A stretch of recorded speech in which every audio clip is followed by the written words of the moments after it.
shucuurta dareenkayaga ayuu beddelay. Safar cirka ayuu ahaa la kulankayagu. Maaha shiikh caalima, siyaasi, fanaan iyo ciyaaryahan raadintiisa loo golongolay toonna, laakiin waa dirane kale. In ka badan 9 waddan inuu ku soo safray ayuu ii sheegay. Hase yeeshee socdaalkiisu maaha mid dalxiis oo iska caadi ah.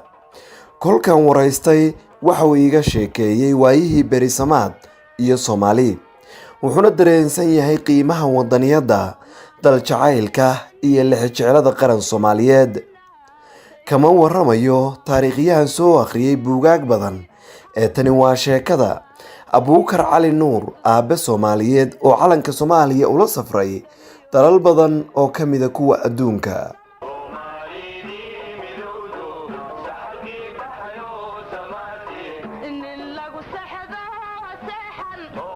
Abuukar waa abwaan wadani ah.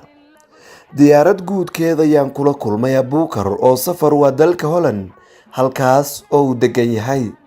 Abuukar waxaanu aragnay markii diyaaraddu caga dhigatay Istanbul.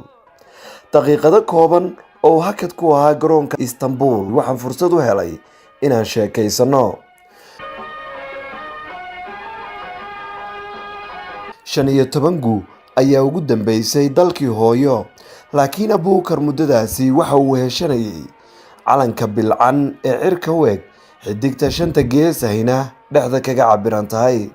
Wuxuu iga waramay sida uu uga warwarsan yahay calamada badan ee maamulada Soomaaliya iyo sida loo wiiqay qiimihii calankeena. Isagoo ka jawaabaya dareenkaasna, Abuukar waa sababta u xambaarisay calanka buluuga. Axmed Darwiish oo safarkani wehelinayay waxa uu naga duubay wada sheekaysigan. maasantii marka hore idinkoo dhalinyaro ah haddii ay idin taabatay arrinka kan ah oo shucuurtiina ay runtii ay kor u kacday, wax lagu farxay tahay kolley.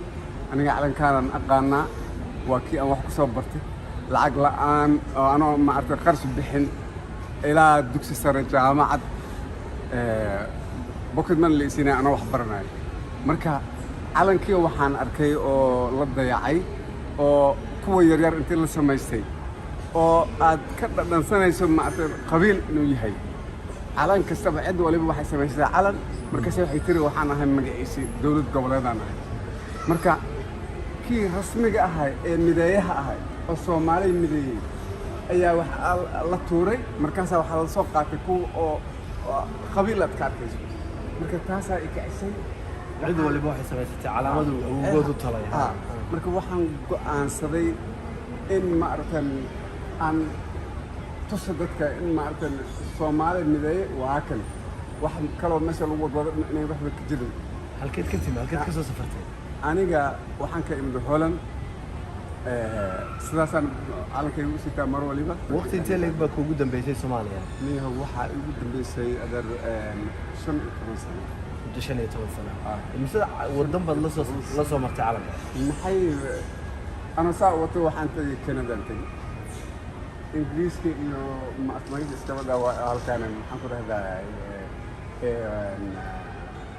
إنجليزي إنه سويسر أنا رايح سويدن ما يلبضنا للسومر سلانو كلا إلى يابان مارتن يرهب درينك dadka ajnabiga ah ee Soomaalida ah markay arkeen calan kiisidato way dadka Soomaaliyeed dad jacayl iyo in calankooda jeclaadaan looga bartay ma oo inta badan dunida waxa la arkaa meel walba inagoo la taagan calan aan kana hayno calan sida aad ka dhawaajisay calan magaalo ama calan gobol ama calan maamul dareen ahaan maxaa lagu weydiiyaa maxaa lagu yiraahdaa wallahi way qiimeeyaan runtii dadka markii ay iraahdo waa Soomaali oo xiddigtana aan u sharaxay shanta Soomaali inay misalayso aan iraahdo dadka waa si kala qaataan qaarkood aan ogeynaa jiro oo maartay magaciisa la qaarkood dareen saasa waa qabaan ama waa akhriyay ee guliga qaarkood waa akhriyay Soomaali maartay wadan weyn oo magaciisa u ahaayo maxkarada gumeysi inuu kala qaybiyay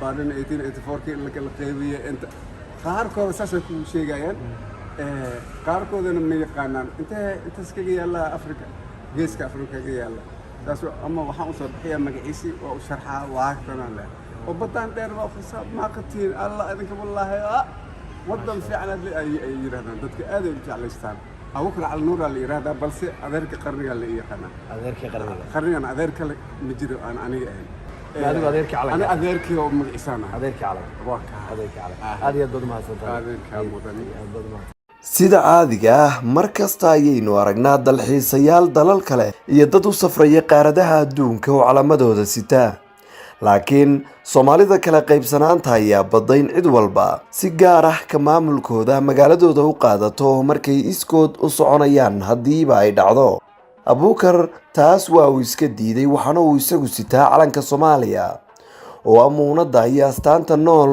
ee Soomaalida adeerka qarniga waa naanaystiisa laakiin adeerka calanka ayaan ugu yeedhay adigu Abuukar maxaad ku tilmaami lahayd hoos noogu reeb fariintaada